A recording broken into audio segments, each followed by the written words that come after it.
шерматбой сокини 20 солаи шаҳри Сарбанд баъди хатми мактаби миёна шароити идомаи таҳсилро надошт. Бо даъвати падараш, ки дар шаҳри Екатеринбурги Русия мардӣ корӣ мекард, муҳоҷир шуд.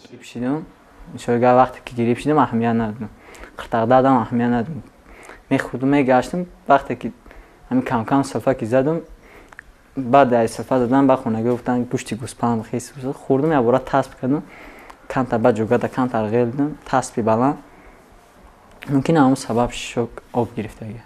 баъди ин корфармоёни рус аз ҳамкорӣ бо Шерматбой даст кашиданд ва азбаски қонунҳои Русия ихроҷи муҳоҷирони гирифтори бемориҳои чун силро ҳатмӣ кардааст, ӯро аз Русия берун карданд. Шерматбой 4 моҳ пеш ба Тоҷикистон баргашт ва 2 моҳ боз бистарӣ шуда дар назорати духтурон қарор дорад.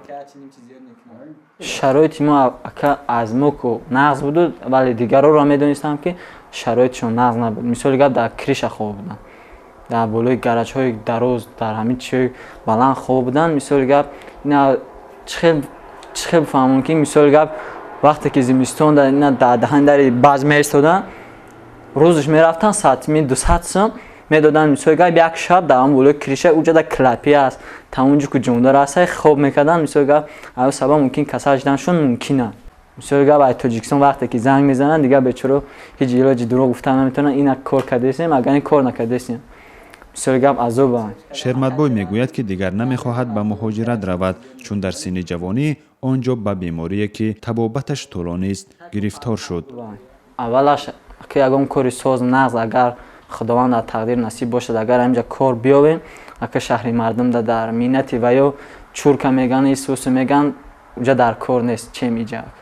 мисоли гап куҷо як шаҳри дур меравем, мисоли гап милисош як гамон мета, урусош як гап мега, ҳамҷа агар 100 сом биё, ҳамҷа биё 50 сом биё, ҳамҷа биё.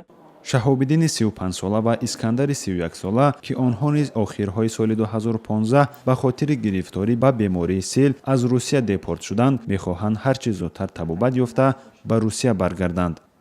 طبق آمار ریاست تندرستی و حفظ اجتماعی ولایت ختلان در یک سال اخیر 280 مهاجر را به دلیل بیماری سیل از روسیه دیپورت کردند. این تنها آنهایی اند که بعد بازگشت به دکتران مراجعت کردند. در میان مهاجران دیپورت شده که گرفتار بیماری سیل بودند حدود 50 زن است.